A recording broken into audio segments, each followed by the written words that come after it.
অনতিবিলম্বে তার বিচারের সহযোগিতা করার জন্য পার্শ্ববর্তী দেশকে আমি আহ্বান জানাচ্ছি। বন্ধুরা, তারা আমাদের পানিতে মারতে চায়, তারা আমাদের ভাতে মারতে চায়, তারা আমাদের মুক্তিযুদ্ধের ভাবমূর্তিকে বিনষ্ট করতে চায়, তারা গণতন্ত্রকে ধ্বংস করতে চায়।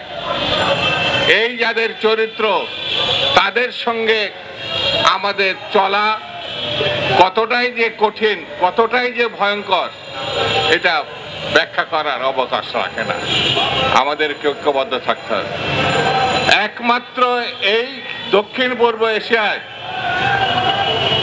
বাংলাদেশ এবং বাংলাদেশি মানুষ কারোর কখনো বশ্যতা স্বীকার করেনি, না ব্রিটিশ ভারতের, না পাকিস্তানের, না ফ্যাসিবাদের কোনো ক্রীড়কে।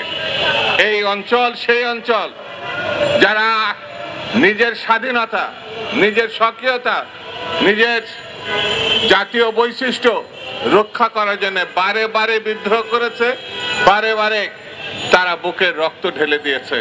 সর্বশেষ ৭১-এর মুক্তিযুদ্ধে সশস্ত্র যুদ্ধের মধ্যে তারা স্বাধীনতা অর্জন করেছে। অনেকে দাবি করে তারা আমাদের জায়গা দিয়েছিল, প্রশিক্ষণ দিয়েছিল, অস্ত্র দিয়েছিল, আর তার বিনিময়ে আমাদেরকে কত সম্পদ তারা লুণ্ঠন করেছে ৭১ পরবর্তীতে, তার ব্যাখ্যা করে বোঝানো খুব কঠিন।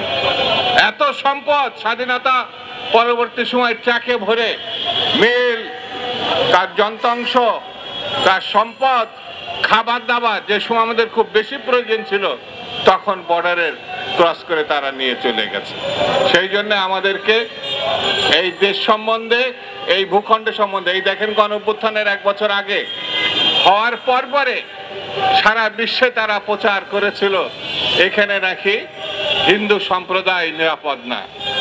হিন্দুরা বারবার বলেছে তারা নিরাপদ, কিন্তু ভারত বারবার প্রচার করার চেষ্টা করেছে সারা বিশ্বে এখানে হিন্দু জনগোষ্ঠীর উপরে নির্যাতন করা হচ্ছে।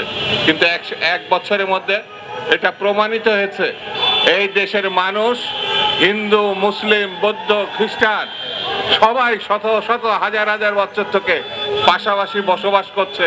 এই দেশের মানুষ সাম্প্রদায়িক না এবং কোনো অন্য সম্প্রদায়ের প্রতি বিদ্বেষ বা হিংস্রতা প্রকাশ করেনি। এই এমন একটি দেশ পার্শ্ববর্তী জায়গায় আছে যারা পানি আটকে রাখে প্রয়োজনের সময়, আর যেই সময় আমাদের পানির প্রয়োজন নাই সেই সময় তিস্তার ব্যারেজ, ফারাক্কার ব্যারেজ এরা উন্মুক্ত করে দেয়। পানিতে আমাদের ক্ষেত খামার, মানুষের সম্পদ বিনষ্ট হয়। আমাদের প্রতিটা বর্ডারে অঞ্চলে সমস্ত সড়ক পথের ব্যবসা বাণিজ্য তারা বন্ধ করে দিয়েছে, এগুলো লিখিতভাবে নিষেধাজ্ঞা দিয়েছে। আমরা তীব্র প্রতিবাদ করি। আমরা এতটুকু বলতে চাই, এই ১ বছর প্রমাণ হয়েছে কে আমাদের সাহায্য করলো কি করলো না, কে আমাদের বিরোধিতা করলো কি করলো না, তাতে কিচ্ছু যায় আসে না। বাংলাদেশের মানুষ তার যোগ্যতায়, তার কর্মদক্ষতায়, তার বুদ্ধিমত্তায় অতীতে যেমন টিকে ছিল, এখন যেমন টিকে আছে, ভবিষ্যতেও টিকে থাকবে। আমি সকলকে ধন্যবাদ।